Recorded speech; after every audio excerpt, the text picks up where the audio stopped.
इस वक्त हम हैं आज गांव शेखुपर दड़ोली में। पंचायती चुनावों का बिगुल बज चुका है और इन चुनाव में सरपंची पद के उम्मीदवार यहाँ गांव शेखुपर दड़ोली से युवा साथी हैं और काम करने की इच्छा रखते हैं। तो आज हम इनसे जानते हैं। राजेश वर्मा जी आज हमारे साथ हैं गांव शेखुपर दड़ोली से। आप एक युवा साथी हैं और गांव में जिस तरह के हालात हैं, अभी विकट परिस्थिति में से होकर गांव गुजरा है और हालात अब भी दयनीय बने हुए हैं। तो इस बारे में आप बताइए। आप सरपंच प्रत्याशी के तौर पर गांव में अभी वोट मांग रहे हैं, तो आपके आपके द्वारा जो लोगों के साथ बातचीत की जा रही है, तो क्या आप यहाँ के हालात होंगे और आप आने वाले समय में गांव के लिए क्या करेंगे? सबसे पहले तो मैं आप लोगों का धन्यवाद करूंगा सोलंकी जी और सुनील कुकड़ा जी। यहाँ आप इतनी दूर से चला के मेरे साक्षात्कार लेने आए, इसके लिए मैं गांव की तरफ से और सारे ग्राम पंचायत और गांव की तरफ से मैं आपका हार्दिक धन्यवाद करता हूँ, हार्दिक अभिनंदन करता हूँ कि आप यहाँ पधारे। और जहाँ तक ये चुनाव की बात रही, चुनाव का बिगुल तो पता है आपको बज चुका है और मैं काफी लंबे समय से इस गांव में सक्रिय हूँ। मैंने राष्ट्रीय राजनीति छोड़कर गांव की राजनीति अभी शुरू की है, क्योंकि मैं बदलाव चाहता हूँ। गांव में हर युवा जो आने वाली हमारी पीढ़ियां है उसके लिए मैं एक ऐसा गांव छोड़कर जाना चाहता हूँ जो याद करे कि हमारा गांव ऐसा है, एक आदर्श गांव बनकर उभरे। हाँ, और दूसरा ये है कि मैं भाईचारे के पक्ष में हूँ। पूरे गांव में वैसे भी हमारे बहुत अच्छा भाईचारा है गांव में, और मेरा आगे भी प्रयास रहेगा कि ये भाईचारा बना रहे। पूरे समाज का, पूरे लोगों का, पूरे गांव का भाईचारा मैं ये सोचता हूँ कि बना रहे। लेकिन कुछ ऐसी ताकतें कहें, ताकतें तो मैं खैर नहीं कहूंगा क्योंकि ताकतें हैं वो ऐसा काम करती ही नहीं है। वो इनको ये कहूंगा कि अच्छी सोच के अपोजिट जो बुरी सोच है, ऐसे लोगों की धारणा बनी हुई है कि आपस में भाई को भाई लड़ा दो और अपनी राजनीतिक रोटियां सेक लो।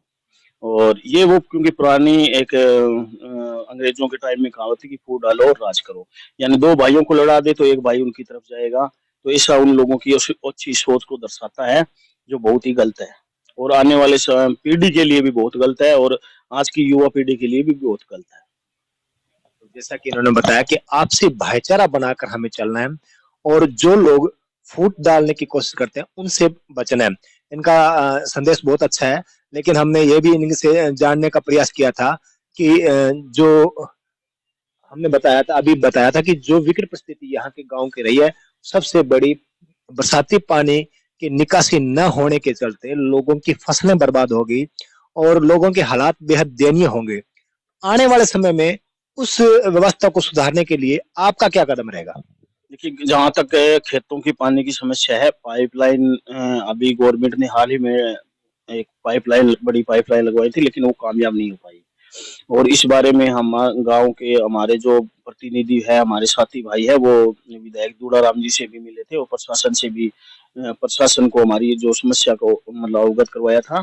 और बार बार उस पाइप में प्रॉब्लम आ रही है, इस वजह से वो ठीक नहीं हो पा रही है।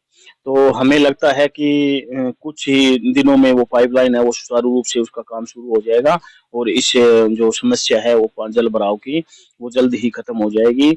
और जहां तक गांव की बात रही कि गांव में पानी भर जाता है, स्कूल के जैसे गलियों में पानी है, तो हमारे यहाँ एक जोड़ की समस्या है। तो मैं ये मेरा एक भविष्य में प्लान है कि उस जोड़ को मैं उसकी खुदाई करवा के, उसको चौड़ा करवा के और बरसात के मौसम से पहले ही उसको खाली करवा दिया जाए, जैसे लोग अपने खेतों में, गांव के लोग खेतों में पानी लगा ले, तो वो जोड़ भी खाली हो जाएगा सावन आने से पहले पहले। और अगर बरसात, कितनी भी बरसात हो, तो वो पूरा गांव का जो पानी है वो जोड़ में कंप्लीट हो जाएगा। मुझे नहीं लगता कि अगर जोड़ की खुदाई के बाद में अगर कुछ ऐसी समस्या आएगी, और अगर आती भी है तो हमारे यहाँ क्योंकि एक परमानेंट पाइप डलने का भी टेंडर निकलेगा। जो अभी गांव का पानी निकालने के लिए हमने एक टेम्परेरी पाइप बिछाई थी, नहर, जोड़ से नहर तक, तो वो भी हैबिएट है, लेकिन वो टेम्परेरी पाइप है। तो भविष्य में हमारा ये प्लान है कि हम बीडीओ साहब से मिलके और उसका परमानेंट टेंडर करवा के उसको फिक्स लाइन ही करवा दें, तो इस समस्या से निदान हो जाएगा। विकट परिस्थिति में गांव के पानी निकासी को लेकर जो चर्चा हमने इनसे की, इसी के साथ एक युवा साथी हैं राजेश जी, और युवाओं का इनके साथ अच्छा लगाव रहा है और युवा वर्ग भी इनके साथ काफी जुड़ा हुआ है। हम जानना चाहें कि युवाओं के लिए जो आगे आने वाले भविष्य में, चाहे वो खेल से संबंधित हो या किसी और, ताकि चाहे वो शिक्षा से संबंधित हो, तो उनके लिए आपके मन में क्या विचारधारा है और आप उनको उनके लिए क्या लक्ष्य लेकर चल रहे हैं? युवाओं को किस तरह से आगे मार्गदर्शन करेंगे ताकि वो उनसे उनको आपसे कुछ प्रेरणा मिल सके? मैं युवा साथियों का बड़ा आभारी हूँ और जिन्होंने इस पूरे इलेक्शन को मेरा उठाया है, तो युवा साथियों ने उठाया है। सबसे पहले क्योंकि मैं एक खुद स्पोर्ट्समैन भी रहा हूँ और हायर एजुकेशन मैंने प्राप्त की है, तो मुझे युवाओं की समस्या है उनका पूरा ध्यान है। सबसे पहले खेल पे अगर आता हूँ मैं, तो खेल में हमारे यहाँ क्या है, ग्राउंड की पहले भी बहुत समस्या थी, लेकिन अब ग्राउंड बन गया। उस ग्राउंड को मैं जल्द ही स्टेडियम का रूप दूंगा और अलग-अलग गेम्स के लिए, जैसे अभी छोटे बच्चे खेल रहे हैं, कुछ लड़कियां बास्केटबॉल खेल रही है, टेबल टेनिस खेल रही है, तो इन सभी गेम का मैं कोशिश करूंगा कि हर गेम का एक कोच है वो पंचायत की तरफ से नियुक्त करूं। और जहां तक स्टेडियम में है, जैसे फुटबॉल की मेरे गांव में अच्छे खेलते हैं, क्रिकेट भी खेलते हैं, तो उनका भी मैं अभी उनको जल्द ही एक किट भेंट करने वाला हूं मैं, फुटबॉल और इसकी क्रिकेट की। और बाकी रही एजुकेशन की बात, तो एजुकेशन है वो मेरे गांव में, जैसे मैंने पहले भी एक मेरा आपके साथी भाई ने मेरा साक्षात्कार लिया था, तो मैंने उसमें भी कहा था कि गांव में जो प्राइवेट लाइब्रेरी है, जो 1000-1200 रुपए पर मतलब लड़के से लेती है, तो वो एक गरीब परिवार के लिए बहुत मुश्किल काम है। तो मैं ये सोच रहा था, मेरा अभी भी प्लान था कि अगर मुझे मैं सरपंच बनूं या न बनूं, लेकिन गांव में लाइब्रेरी मैं जरूर बनवाऊंगा। और उसमें ये नहीं है कोई टेम्परेरी में मुझे एक ये फॉर्मेलिटी करनी है, मैं फॉर्मेलिटी नहीं, मैं जो कार्य रूप देना चाहता हूँ उसको। और जल्द ही मैं लाइब्रेरी का निर्माण है वो, मैंने इस बारे में कई मेरे जो साथी हैं, जो डोनर हैं अच्छे अच्छे, मतलब जैसे मेरे खुद के जो मेरे साथ पीएचडी वगैरह एमफिल वगैरह करते थे, वो आज अच्छी पोस्टों पे है, तो वो शिक्षा को वो बढ़ावा देती है, तो मुझे तो बस उनका एक प्रयास ही करना है। अब किताबें हैं, जैसे भी किताबें हमारे मेरे पास भी डोनर्स के फोन आ रहे हैं, भाई आपको कितनी बुक्स चाहिए, हम अवेलेबल करवाएंगे। तो मेरा ये भविष्य में यही प्लान है कि जब भी इस गांव की बागडोर मेरे हाथ में गांव वाले मुझे देंगे, तो सबसे पहले है लाइब्रेरी है वो सरकारी लाइब्रेरी विद एयर कंडीशन, और अलग अलग टेबल, हर टेबल पे जितने बच्चे लाइब्रेरी में पढ़ते हैं उनके नाम की ही टेबल होगी। ये नहीं होगी कि जो मर्जी आए उस कुर्सी पे बैठे, वो उनके लिए अलग से टेबल, हर बच्चे के लिए अलग से टेबल और हर बच्चे के लिए अलग से कुर्सी होगी, और जो जिस सब्जेक्ट का है उसकी किताबें भी उसके रेक में होगी। तो ऐसा है एक मतलब एक अच्छा शेड्यूल मैंने ये तैयार किया है कि प्रॉपर है वो, भाई जिस बंदे का, जिस लड़के का जो रजिस्ट्रेशन होगा लाइब्रेरी के अंदर, वो उसकी परमानेंट सीट होगी। और रही बात, मैंने एक पीछे हमारे यहाँ स्कूल में प्रोग्राम था कि कोई भी बच्चा अगर यूपीएससी की तैयारी करता है, लेकिन मेरे गांव से कोई भी आज तक आईएएस या आईपीएस नहीं निकला है, लेकिन हमारे एक टेस्ट क्लियर हुआ था, हमारे प्रोफेसर राजा राम जी बंसल हैं, जो बड़े ही होनहार, मैं तो ये कहूंगा कि हमारे जो बहुमुखी प्रतिभा के धनी हैं, और उनकी प्रेरणा से अब बहुत बच्चे कामयाब हुए हैं।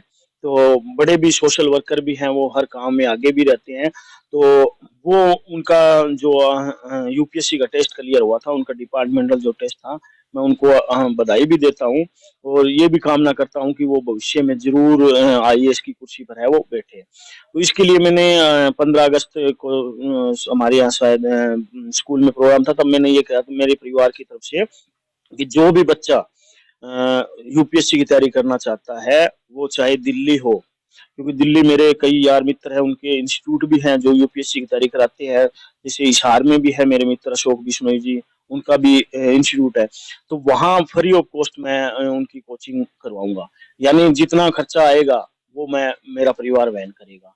और दिल्ली में जैसे कोई रहना, दिल्ली में कोई है इंस्टीट्यूट, जैसे कोई बच्चा दिल्ली मुखर्जी नगर में तैयारी करना चाहता है, तो मेरे परिवार की तरफ से उसको पूरा सपोर्ट है, पूरी फीस है वो उसकी हम वहन करेंगे। ये थे हमारे साथ राजेश जी, और इनके शानदार विचार सुनकर इन्होंने युवाओं के लिए भी बड़ी अच्छी सोच रखी हुई है और गांव के विकास के लिए भी इनका प्रयास रहेगा। तो हम आज इनसे मिले, इनसे मिलकर बड़ी खुशी हुई। तो हम ये यहाँ से जो भी यहाँ के हालात थे उनके बारे में चर्चा की। अब हम चर्चा करते हैं गांव के विकास से संबंधित इनका क्या लक्ष्य रहा और आगे आने वाले भविष्य में, चाहे गांव की गली हो, चाहे चौपाल हो, चाहे पीने के पानी से संबंधित व्यवस्था हो, ताकि गृहिणियों को बाहर ना जाना पड़े, उनके घरों में समय पर पानी आए। ऐसे इसको लेकर इनकी क्या विचारधारा है? सोलंकी साहब, मैं आपके थ्रू मतलब गांव वालों पर युवा साथियों पे, बुजुर्ग माताओं बहनों सभी के पास ये संदेश पहुंचाना चाहता हूँ कि अगर मैं ग्राम प्रधान की कुर्सी पर बैठता हूँ तो गांव वालों को किसी काम के लिए मेरे घर आने की जरूरत नहीं है। आप मुझे कॉल कीजिए, आप मुझे बुलाइए, मैं खुद आपके घर आकर आपकी समस्या सुनूंगा। ये मेरा गांव वालों से वादा है कि आपको ये नहीं है कि मेरा इंतजार करना पड़ेगा, या आप मुझे कॉल कीजिए, मैं आपकी तुरंत आपकी जो समस्या है वो घर आकर सुनूंगा।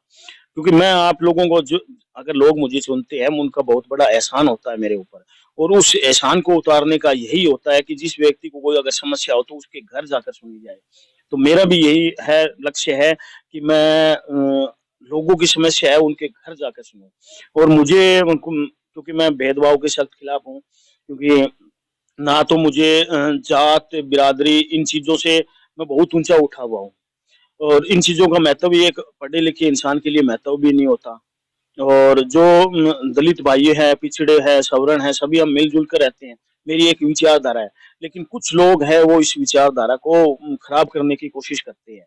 तो वो क्योंकि मुझे पता है, मुझे ईश्वर पर पूरा विश्वास है कि उनके जो मंसूबे हैं वो बिल्कुल भी कामयाब नहीं होंगे।